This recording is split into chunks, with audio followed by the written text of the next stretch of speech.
bacaan Al-Quran mereka akan sama persis seperti bacaan para sahabat Nabi. Apa yang ada di dalam Al-Quran tidak akan mengalami perubahan sampai hari kiamat. Demikian juga apa yang tercatat di dalam hadis Nabi juga tidak akan mengalami perubahan apapun sampai hari kiamat. Keduanya adalah kitab abadi. Bahkan bahasa yang digunakan pun tidak boleh diubah atau diterjemahkan ke dalam bahasa lain. Kalaupun ada versi terjemahan, maka terjemahan itu bukan wahyu tetapi hasil karya manusia. Sebuah buku yang isinya hanya terjemahan 30 juz Al-Quran tanpa menyertakan teks aslinya dalam bahasa Arab tidak diakui sebagai Al-Quran. Jadi kalau dipakai logika ini, maka Alkitab berbahasa Indonesia yang rajin dibawa oleh para pastor itu bukan wahyu Allah, melainkan 100% hasil karya manusia. Yang ketiga, realitas kehidupan yang dinamis. Meski Al-Quran dan As-Sunnah bersifat statis, namun keduanya bukan museum yang hanya menjadi saksi bisu atas apa yang terjadi pada masa Rasulullah. Keduanya justru hidup sepanjang zaman di berbagai tempat di permukaan planet bumi ini, menjadi petunjuk pedoman sumber rujukan hukum dan juga sebagai undang-undang yang berlaku di semua negeri. Yang pertama, berbeda-beda. Padahal umat Islam diciptakan Allah dengan segala keragamannya. Dan keragaman ini melahirkan perbedaan budaya, adat, etika, bahkan hukum, konvensi, dan aturan-aturan yang bersifat lokal dan kedaerahan. Apa yang dipandang baik oleh suatu bangsa boleh jadi bangsa lain dianggap sangat tidak baik. Memegang kepala orang lain yang lebih tua dan dihormati bagi bangsa Arab dianggap kesopanan dan akhlak mulia. Menantu akan lebih disayang mertua kalau memegang kepala mertua. Jangan sekali-kali hal itu dilakukan di negeri kita. Bisa-bisa langsung ditempeleng mertua dan dipecat jadi menantu. Sebab buat orang Indonesia, kepala adalah organ yang terhormat. Tiap tahun dikeluarkan zakatnya. Jadi jangan dipegang-pegang, kecuali orang tua yang mengelus kepala bayinya sendiri. Bangsa Tibet yang di pegunungan Himalaya 3000 meter di atas permukaan laut. Untuk menunjukkan tanda kesopanan dalam menyambut tamu, mereka akan menjulurkan lidahnya. Maka para tamu harus membalas menjulurkan lidah juga sebagai bentuk penghormatan. Jangan sekali-kali hal itu kita lakukan di tempat lain, karena bisa dianggap mengajak adu jotos. Yang kedua, dinamis. Selain berbeda-beda, tolak ukur kebaikan kehidupan umat manusia pun sangat dinamis. Setiap saat mengalami perubahan.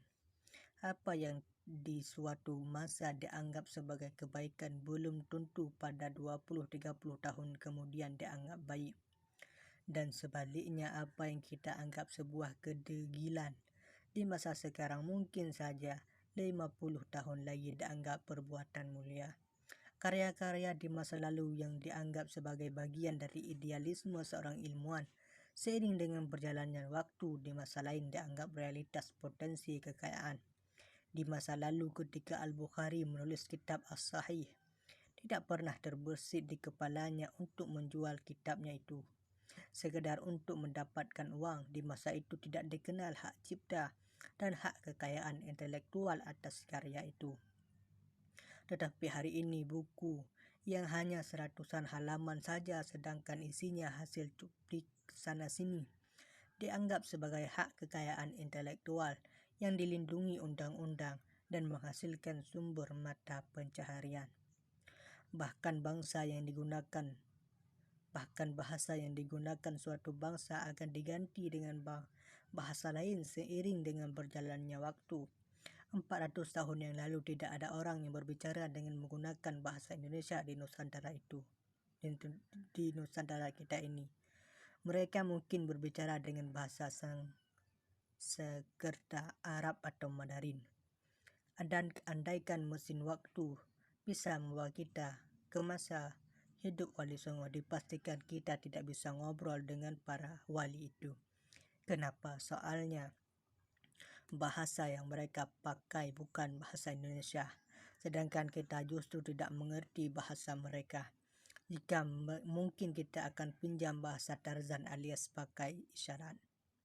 Dahulu orang Mesir punya bahasa purba yang juga punya aksara tersendiri. Orang Mesir hanya sayangnya tidak bisa membaca atau apa yang terukir di piramid peninggalan nenek moyang mereka sendiri, karena bahasa mereka sudah berubah menjadi bahasa Arab.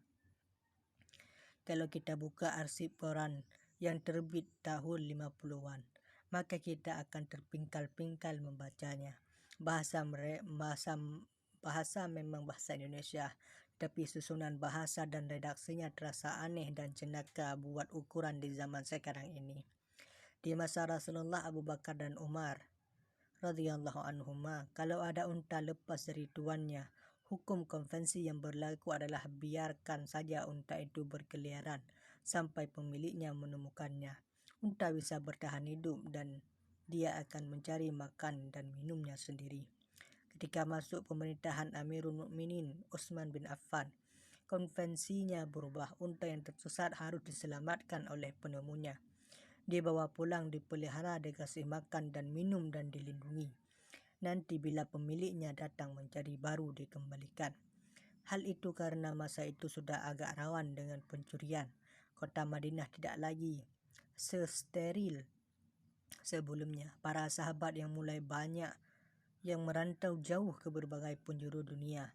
Sementara orang dari luar Madinah banyak yang masuk dan tinggal di sana.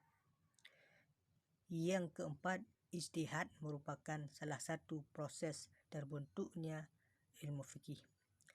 Di antaranya adalah yang pertama ulama, yang kedua kaidah, dan yang kelima proses terbentuknya ilmu fikih adalah hasil dari semua perjalanan yang telah disebutkan sebelumnya.